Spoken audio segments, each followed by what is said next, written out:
Salut les dinos, on va partir sur un sujet qui divise. Existe-t-il une vie sur une autre planète?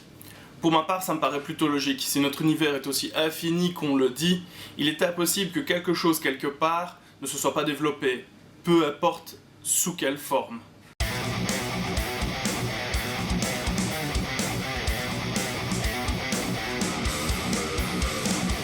Depuis toujours, le style de film qui m'effraie le plus, ce sont les films d'extraterrestres. Autant voir un fantôme en plein milieu de ma chambre ne m'enchanterait pas des masses, que de voir un petit gris planté droit comme un i en plein milieu de la pièce me fait frissonner de terreur.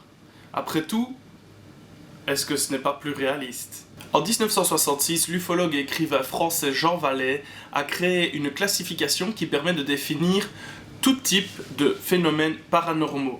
Quelques années plus tard, en 1972, J. Allen Hynek, un astronaute américain, a créé un système de classification permettant de déterminer les différentes apparitions liées aux ovnis. C'est en 1990 que Vallée va créer un deuxième système de classification qui se base sur son premier ainsi que sur celui de Hynek, histoire d'en faire quelque chose d'extrêmement complet. Cette classification est divisée en 4 points, eux-mêmes subdivisés en 5 sous-catégories. Celle qui nous intéresse aujourd'hui est la 4e, les rencontres rapprochées, qui se base essentiellement sur les phénomènes ovni. Numéro 1, l'ovni est proche. Numéro 2, les effets physiques. L'ovni laisse une trace visible de son passage. Numéro 3, les entités, c'est-à-dire les rencontres du 3e type, l'observation d'êtres extraterrestres. Le 4e, c'est la transformation de la réalité, c'est-à-dire les enlèvements ou abductions pour utiliser un terme plus concret. La 5e, c'est la blessure ou la mort. Je crois qu'on ne peut pas être plus clair que ça. Au départ, j'aurais adoré vous montrer 5 films reprenant chacun une des subdivisions de cette catégorie. Malheureusement, quand on parle de cinéma, il est très difficile de trouver un métrage qui n'en reprend qu'un seul. Une fois n'est pas coutume, nous allons commencer par un documentaire. Mais pas un documentaire sur la reproduction des huîtres dans les mers du nord du sud de l'Ouganda, parce que ce sera à peu près hors sujet. Non, on va d'abord parler de Stan Romanek. C'est un Américain qui prétend avoir été enlevé par des extraterrestres et il prétend également avoir toute une tonne de preuves à nous montrer pour nous prouver que son histoire est vraie. Dans le film Extraordinary, The Story of Stan Romanek, on apprend que ce brave Stan a été enlevé pour la première fois à Denver dans le Colorado en 2002. Évidemment, cet enlèvement ne sera que le premier d'une longue série. Le film était disponible il y a encore peu de temps sur Netflix, malheureusement il ne l'est plus. Mais si vous avez l'occasion d'aller jeter un œil dessus, je vous le recommande vivement. Évidemment, ce brave Stan n'est pas né de la dernière pluie.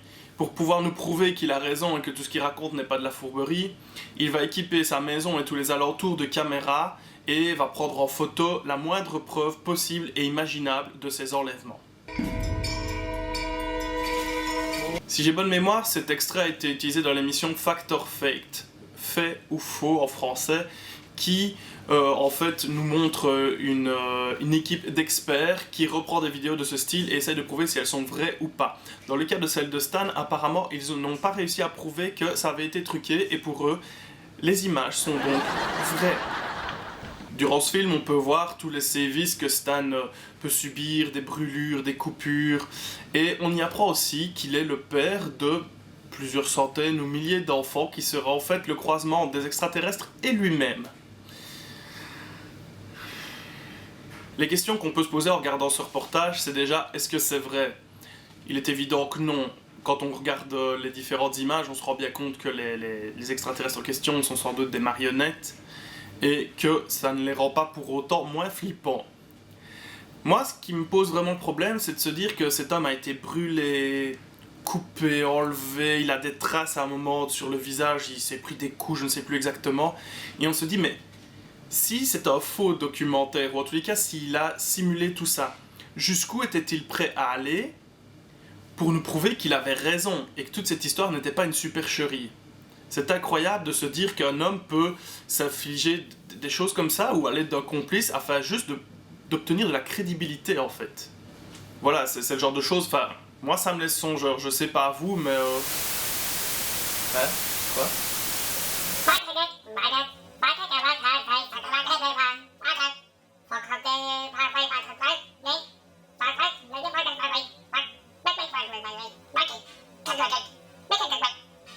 Ok.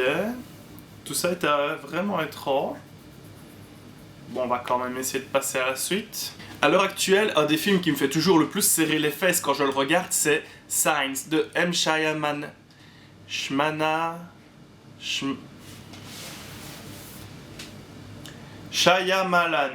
Oui.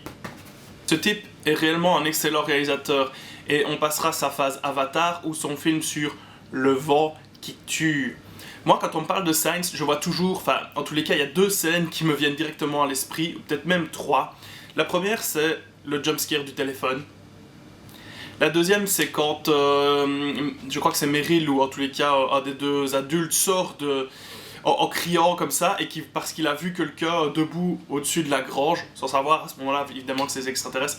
Et la troisième, c'est quand on voit cette émission de télévision où on voit un extraterrestre passer d'un côté à l'autre d'une allée de haies, et à chaque fois, je ne sais pas, malgré que je sais que c'est des effets spéciaux, que ça a vieilli, etc., c'est quand même toujours quelque chose qui me surprend et qui me terrifie énormément, parce qu'imaginez, ça arriverait en vrai, vous voyez ça, c'est fini, hein, le trouillomètre, il s'emballe.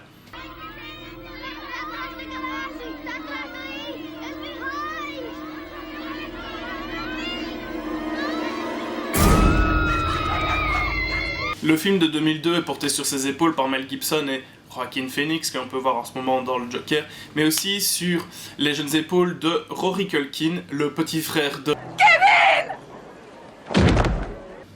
et aussi Abigail Breslin, que vous connaissez sans doute mieux dans le rôle de Little Rock dans le film Bienvenue à Zombieland. L'histoire du film, comme tout le monde le sait, nous raconte l'histoire de la famille S qui va voir un beau matin des espèces de glyphes étranges dans leur champ de maïs et vont se rendre compte que ces glyphes sont destinés à aider des gentils extraterrestres à venir planter leur tente sur Terre. Un des points positifs de ce film, en tous les cas celui que je retiens particulièrement, c'est forcément l'originalité du scénario, mais aussi l'idée du point faible des extraterrestres. Comme par exemple dans la guerre des mondes, c'est juste notre oxygène, enfin en tous les cas notre atmosphère qui n'est pas vivable pour eux. Ici c'est tout bonnement l'eau. Et la petite fille du héros, qui s'appelle Beau, passe son temps à boire des verres d'eau et elle est déposée un peu partout parce que l'eau est contaminée ou qu'elle n'a pas un bon goût, qu'il y a une poussière qui flotte dedans. Et en fait, ce fusil de Tchekhov va permettre à la fin, en tous les cas, la résolution du film et va leur permettre de se rendre compte que les extraterrestres sont allergiques à l'eau et de pouvoir les battre grâce à tous ces verres qui vont exploser dans tous les sens. Il faut savoir qu'un an plus tard, en 2003, sortait le film Warnings, qui est une espèce de tentative complètement foireuse de copier Signs.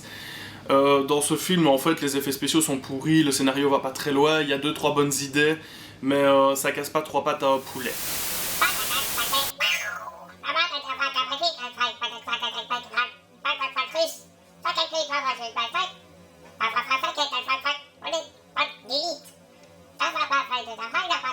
Bordel, mais il va s'arrêter là, monsieur E.T. la science? Bon, next, on va pas du tout faire dans le subtil, on va partir sur Killer Clowns from Outer Space, ou Les clowns tueurs venus d'ailleurs, en français. C'est un film qui a été réalisé par les frères Kyodo, qui sont notamment connus au départ pour leur boulot dans les effets spéciaux, sur des films comme par exemple Critters ou Team America, ou même la scène mythique de Large March dans le film Pee-wee Big Adventure, qui est une scène en stop motion. Le film raconte tout simplement l'histoire d'une bande de clowns de l'espace qui vont atterrir sur Terre pour venir capturer des gens dans une petite ville, pour pouvoir les enfermer dans des cocons de barbe à papa, y planter une paille et boire les corps fondus. C'est aussi con que ça, mais le film arrive à être fun et vraiment amusant. Histoire d'aller vraiment à fond dans le trip, leur vaisseau spatial est un chapiteau de cirque. Ils ont des armes telles que, comme je l'ai dit, de la barbe à papa, du popcorn qui se transforme en petites créatures dégueulasses, ou encore des ombres chinoises qui leur permettent de capturer des gens, comme dans l'extrait qui va suivre. C'est un cochon, c'est pas possible.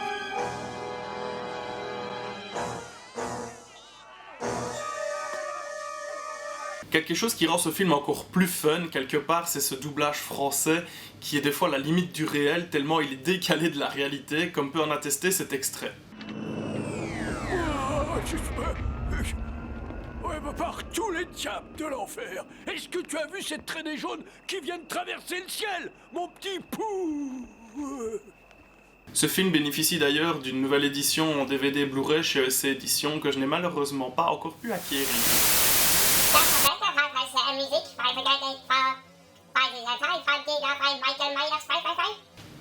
Merci, monsieur E.T. la science.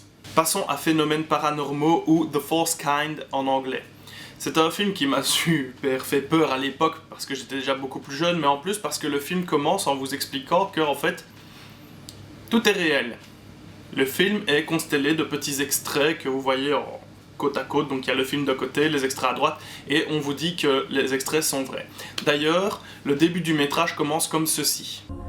Je m'appelle Mila Jovovich et je vais jouer le rôle du docteur Abigail Tyler dans le 4e type. Ce film rapporte les événements qui ont eu lieu du 1er au 9 octobre 2000 dans une ville du nord de l'Alaska. Afin de représenter ces événements, le réalisateur a inséré des images provenant d'archives tout au long de ce film. Ces images ont été obtenues de la psychologue de Nome, le docteur Abigail Tyler, qui a personnellement étayé sa recherche en enregistrant plus de 65 heures de bandes vidéo et audio au moment des incidents. Tout ça avant de vous sortir que certaines scènes sont vraiment troublantes.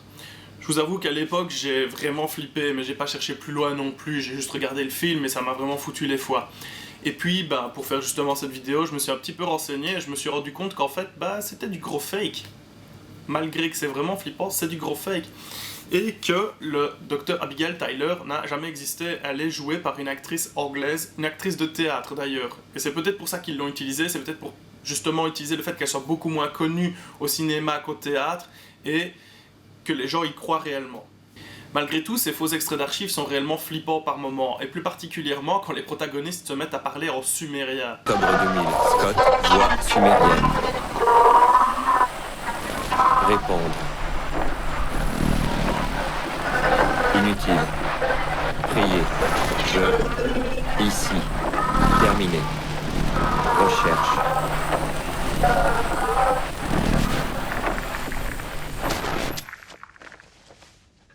Honnêtement, je vous avoue que malgré qu'il m'a réellement foutu les boules, j'ai quand même été un peu déçu en apprenant que ce film était une sorte de documentaire en fait.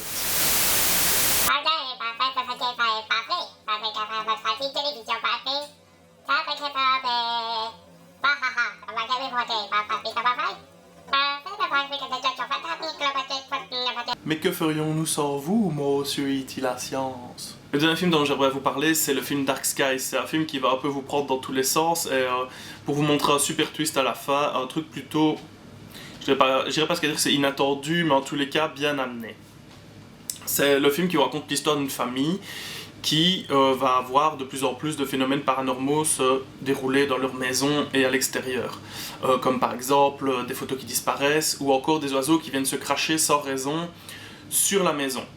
Le truc, c'est que je vous déconseille très fortement d'aller regarder le résumé du film sur Wikipédia parce qu'il va carrément vous spoiler la fin et honnêtement, je trouve ça un peu naze. Le gros point fort du film, justement, c'est ce twist final que Wikipédia vous nique complètement, donc franchement, n'allez pas le voir. À la place, je vais vous passer ce petit extrait où justement les oiseaux s'éclatent contre les vitres sans qu'on puisse comprendre pourquoi.